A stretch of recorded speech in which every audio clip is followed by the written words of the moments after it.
ॼाण टुटी ज़ंजीर पया पोइ ज़ंदाननि जो छा थींदो। ॼाण टुटी ज़ंजीर पया पोइ ज़ंदाननि जो छा थींदो। जिन मज़लूमनि ते वार कया अथनि शैताननि जो छा थींदो। दोस्तो, सभ खां पहिरियां अव्हांखे ॿुधाइण थो चाहियां त मां हिकु निज सिंधी पाकिस्तानी आहियां।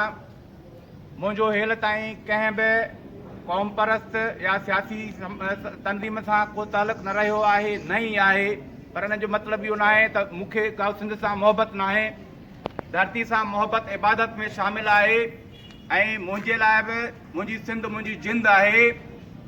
सिंध सां गुज़िरियल केतिरनि सालनि खां थींदड़ अन्याय ऐं ही ज़ुल्म जारियत ॾिसी करे हींअर असांजो रत थो कढे, अखियूं रत थियूं छॾनि ऐं सिंध जी भींग ॾिसी जेका असांजो चैन आराम सुकून तबाह थी वियो आहे। गुज़िरियल केतिरनि सालनि खां ॾिसो तव्हां सिंध जी हालत, सिंध जी तालीम तबाह कई वई आहे। सिंधी माण्हुनि लाइ सिहत जूं जेके सहूलियतूं आहिनि उहे अणलभ आहिनि। सिंध जा रोड रस्ता तबाह आहिनि ऐं सिंध में हर शइ हिकिड़ो बाज़ारी वखर बणिजी चुकी आहे। जेको आहे मार्कुनि खां वठी नौकरियुनि ताईं हर शइ विकामे थी, बदिलियूं पैसनि ते थियनि थियूं। हर शइ ते कमीशन मुक़ररु कई वई आहे, अघ मुक़ररु कया विया आहिनि, रेट लॻाया विया आहिनि ऐं उनखां पोइ सिंधी माण्हुनि जे, सिंधी क़ौम जे हक़नि ते धाड़ा मुसलसल जेके लगातार जारी आहिनि। जंहिंजो हिकिड़ो मिसाल, ताज़ो मिसाल ई बहरिया टाउन वारो आहे। मलिक रियाज़ हिकिड़ो गासिब जंहिं सिंध जे ज़मीनुनि खे मुग़लनि मुठ ते ख़रीद करे ऐं उते हिकिड़ी वसी जेका वस्ती क़ाइमु कई आहे ऐं उतां सिंधी माण्हुनि खे जिन जा 50 साल खां घणे अरसे खां उन्हनि जा उते ॻोठ क़ाइमु आहिनि, वसंदियूं क़ाइमु आहिनि।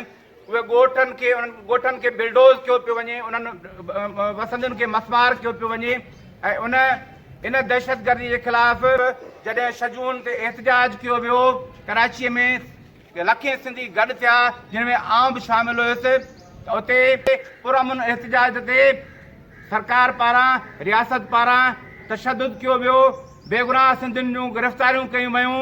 मां हिन एहतजाज जे ज़रिए वस वारनि खे, रियासत खे इहो पैगाम ॾियणु चाहियां थो त जेकॾहिं तव्हां सिंध जे शऊर खे क़ैद करणु घुरो था, जेकॾहिं तव्हां बेगुनाह सिंधी माण्हुनि खे क़ैद करणु घुरो था त पहुचो, मूंखे बि गिरफ़्तार करियो।